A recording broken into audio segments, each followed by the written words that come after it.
Will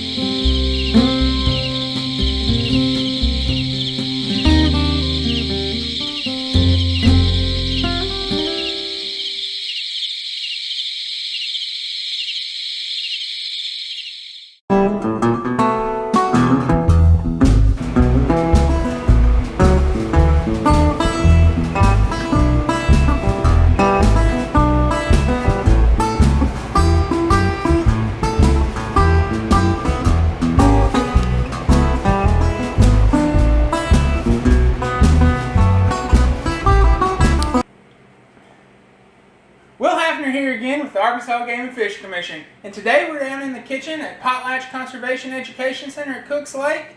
It's a dreary day outside, but fall is in the air, deer season is right around the corner, and this year, processors just aren't taking deer in like they used to. They're booked up with beef, so this is a great year to learn a new skill. Whether it be that you just never really had time to learn how to butcher a deer before, or if with the locavore movement now, you really just want to know where your food comes from start to finish and be able to have a hand in the whole entire process, or you've used processors in the past and just realizing, I want to know that this is my deer. I want to know how this deer was handled from start to finish. I want to be able to do everything I want with it. I want it fully customized to myself.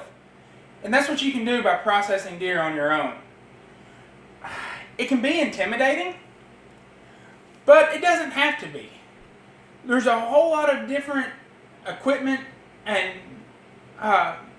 equipment out there that you could use, but what we're going to talk about today is just the basics, the bare minimum of what you really need to get that deer, once it's been quartered, to get it into usable pieces for the kitchen. So, let's go ahead and get started. First and foremost, you're going to need space. That can be a dining room table, that can be a shop table, that can even be the tailgate of your truck. You just want a clean working space. From that point, you're going to want to glove up. Just some latex or vinyl gloves. Always want to wear gloves when you're working with meat. Protect from bacteria, as well as it can even be an extra layer from a knife cut. So speaking of knives, you're going to want a couple of knives. Just 6-inch boning knives, either curved or straight blade. It's all personal preference at this point. A good cutting board, cutting surface. And you also want to have a steel to keep your knife nice and sharp. Now, once you've got your meat cut up, you're either going to have steaks that you're ready to package, or you're going to have chunks of meat that you're going to grind. Your chunks of meat can go in a plastic tub. They sell plastic meat lugs. Plastic tub like this. Anything that's not metallic is the best for putting that meat into. Now, speaking of steaks, or even your hamburger once it's ground, you're going to want to package it and freeze it. You can go as minimum as a zip top bag, put your meat in, label it. You always want to label what is in your bag and the date, just so you remember. I always think about, I'm going to remember exactly what that was, and by the time I pull it out of the freezer, I forget. So you always want to label it, get all the air out, and you can even wrap it up in freezer paper at that point to get a little more shelf life. Bag like this, you're looking at maybe 6 months in the freezer at the most. But if you want to step your game up for a little bit more money, a little bit of an investment, move over to a vacuum sealer. Has a lot of applications in the home.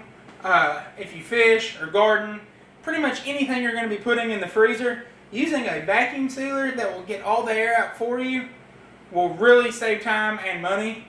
And one like this can be found for around $100. So it's a good investment.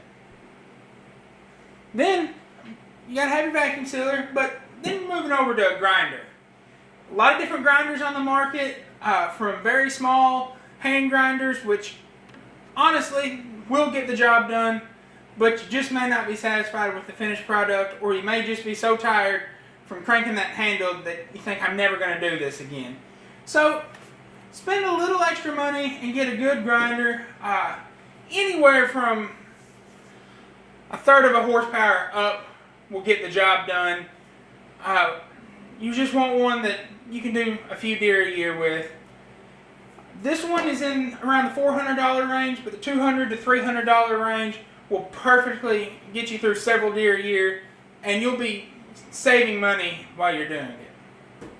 So, really, I know it might seem intimidating, but just look at what's out here. There's really not that much equipment, because you don't have to have a lot of equipment.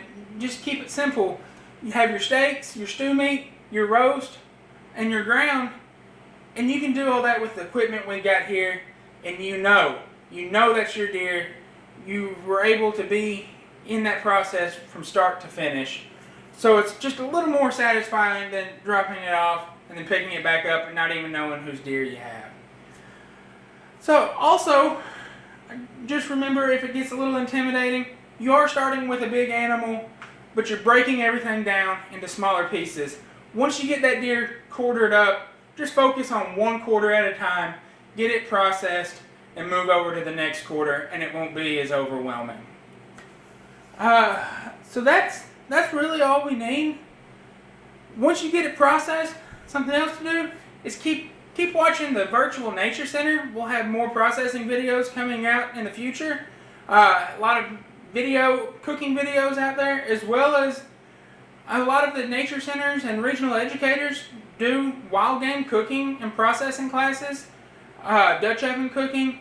There's several different resources out there available for you. So if you're ever intimidated, ever have any questions, just reach out to your local game and fish educator, and they'll be more than happy to help you out. So good luck this season.